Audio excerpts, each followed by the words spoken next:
Also nicht vergessen, wann's nach Österreich kommst, wann's Deutsch reden, nennt es nicht Deutsch.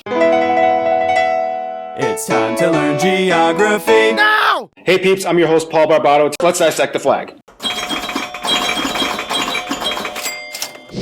The flag is one of the oldest used flags of Europe. Disputably, legend has it that the flag comes from the Siege of Acre after Leopold V came back from battle and removed his belt with his blood-soaked tunic, leaving a red-white banner. Keep in mind that the Austrian flag looks very similar to the flag of Latvia. However, the Latvian flag has unequal-sized bands and is a darker shade of red. Keep in mind, many other countries in the Eastern European region, specifically the Pan-Slavic areas, still retain a part or complete version of the white-red pattern on their flags, like Austria. We'll explain a little bit more about this, but first, let's talk about the borders. In terms of its location, Austria is landlocked, bordered by 8 other countries, don't forget Liechtenstein, in the Central European region, with the Alps dominating 3/4 of the country in the west and in the center. The country is divided into 9 states, although it's kind of funny because the state of Lower Austria is technically a little higher than Upper Austria geographically. The capital and the largest city is Vienna, located on the eastern side of the country, where 1 out of every 8 Austrians can be found. The city is a wonderful assimilation of centuries-old stone churches, palaces, opera houses, and monuments, as well as modern high-rises, skyscrapers, and business offices. Oh, and there's dozens of castles speckled throughout the entire country. Remember how in the Albania video I told you play that whole find the bunker game? Well, in Austria, it's kind of like find the castle game. As a member of the EU, Austria's borders are pretty open with all of its neighbors and are pretty much virtually invisible with the exception of the occasional river or mountain blocking the way. The only controversy it really has is in the South Tyrol region, which historically belonged to a number of different kingdoms and empires, but for a long while it belonged to the House of Habsburg, a historically fascinating lineage that would eventually play a pivotal role in providing half of Europe with all of their monarchical lineages. In short, it kind of initially belonged to Austria. However, after the Treaty of Saint-Germain-en-Laye in 1919, the entire southern part of this region was kind of reluctantly given to the Kingdom of Italy. This explains why Austria has a relatively narrow eastern parameter that stretches into the Alps,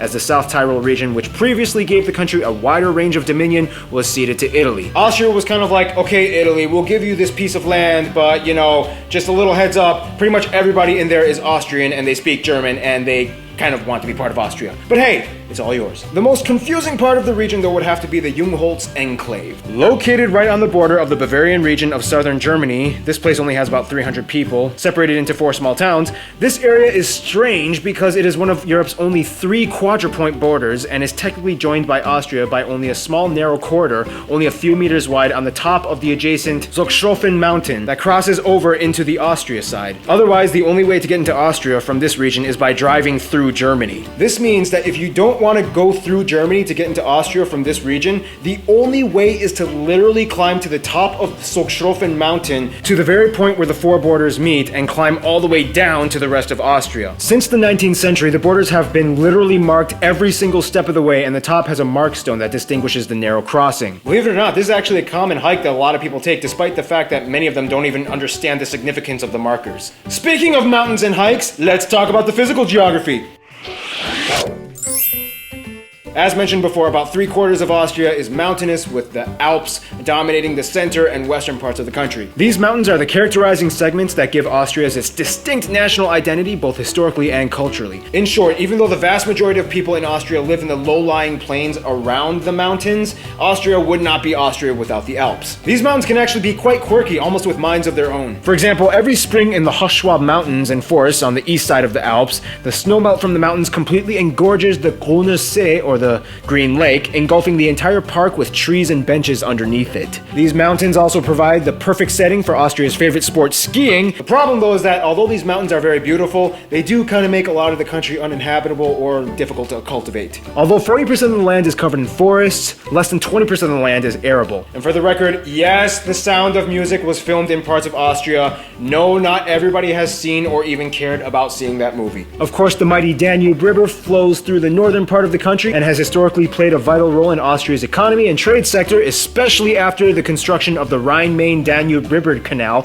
back in 1992, which allows ships to finally pass from the North Sea through Europe into the Balkans and ending into the Black Sea. The low-lying areas of eastern Austria have nice grassy hills and plains, perfect for cattle raising and, of course, dairy production, where some of the classiest Austrian cheeses are produced. Now, of course, Austria's economy is not really that heavily based on agriculture, but rather services and industry, specifically in engine, and medication manufacturing. But who does all the manufacturing? Let's find out in demographics.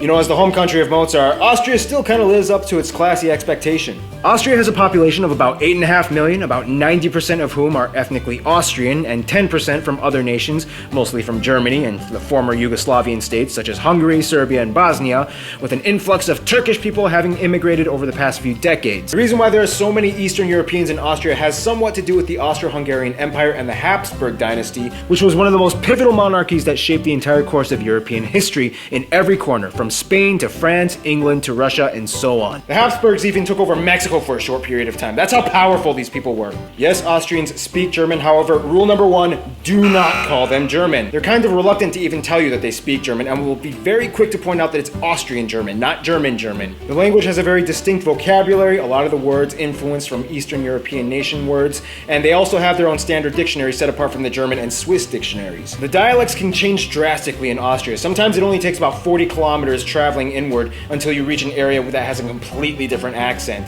And don't even get started on those Liechtensteiners. In contrast to Germans, Austrians like to define themselves as more soft-spoken and reserved. They don't like to upset anybody, and courtesy is very highly expected in this country. Educational accomplishments and achievements are very highly prized in Austria. One thing Austrians do kind of obsess over, though, are titles. They prefer to be addressed by every title that they've obtained for themselves, even if it equates to like 15 titles. Mr., Dr., Chairman, Vice CEO, Chairman Otto von Schnitzelbach-Krakengeschäftmeier. One thing that Austrians will tell you that they really like to do is just taking simple walks, whether it's just for an hour to clear their head, and in any weather, whether it's great or whether it's raining. They even have a word for it, spazieren gehen. Don't be surprised if an Austrian invites you to just go for a walk. Go with it. They're a little bit more conservative in their politics, which can possibly be attributed to the growing elderly population. However, the youth have always been known to ruffle up a few controversy feathers here and there. I mean, the winner of last year's Eurovision contest was an Austrian drag queen with a beard. They keep things a little bit on the down low. However, once every so often, one notable figure comes and shines through, like Christopher Waltz and everyone's favorite bodybuilder Arnold Schwarzenegger, which, by the way, contrary to some stupid rumors, no, the last name Schwarzenegger does not have a racist connotation behind it. It literally just means the person from Schwarzen. Schwarzen meaning black, Ega meaning soil, black soil, fertile soil. It basically just means the place of the fertile soil. The family is descended from a long line of prosperous farmers, which is what the name refers to. Case closed! Speaking of relationships, let's talk about the friend zone. In the simplest way I can put this is kind of what Austria's relationships kind of look like. Now shut up and dance with me! Pretty much all of Austria's best friends have some kind of a love-hate relationship with them, but love always wins in the end. It's kind of crazy too, because in the nicest, softest way I can put this, Austria did kind of start or influence both world wars. World War I with the attacks from the Empire on Serbia after the Archduke was assassinated, and World War II because, well, I mean, Hitler was kind of born in Austria. I mean, no Austria, no Hitler. To this day, Austria is incredibly neutral in their affairs and lies in a very interesting alliance limbo, as they have neither joined NATO or the Warsaw Pact. But enough on that. In regards to their eastern neighbors, because of the whole Austro-Hungarian Empire, Austria and many of the other Central and Balkan states like the Czech Republic, Slovakia, Serbia, Bosnia-Herzegovina, and so on, have close ties to Austria, even though historically they had lots of drama under the Habsburg dynasty. But hey, it was either the Habsburgs or the Ottomans, and they hated the Ottomans. In regards to Italy, Italy has always been a huge trade partner, but of course, like mentioned before, the whole South Tyrol region thing kind of causes a little bit of tension. They aren't going to war or anything, but Austria is kind of like, look, Italy, I mean, come on. Everybody there is Austrian. In terms of their best friends, Austria would kind of reluctantly say Germany, but more specifically Bavaria, the region of South Germany. Bavarians and Austrians are very similar in their culture and tradition. Some Austrians will tell you that because they get along so well, Bavaria is said to be the 10th Bundesland, or state, of Austria, although Bavaria alone has more inhabitants than the whole of Austria. You know all that stereotypical lederhosen and dirndl costume stuff that you see on all those Oktoberfest commercials? Yeah, that's kind of what you would attribute to Bavarian and somewhat Austrian culture, but they only do that on special occasions. I mean, if it was up to me, I would wear that stuff 24/7, but hey, to each his own. In conclusion, Austria is kind of like the country that secretly changed the entire course of all of European history right under our noses without us even knowing about it. Here's one more picture of Arnold Schwarzenegger, and get ready because Azerbaijan is coming up next.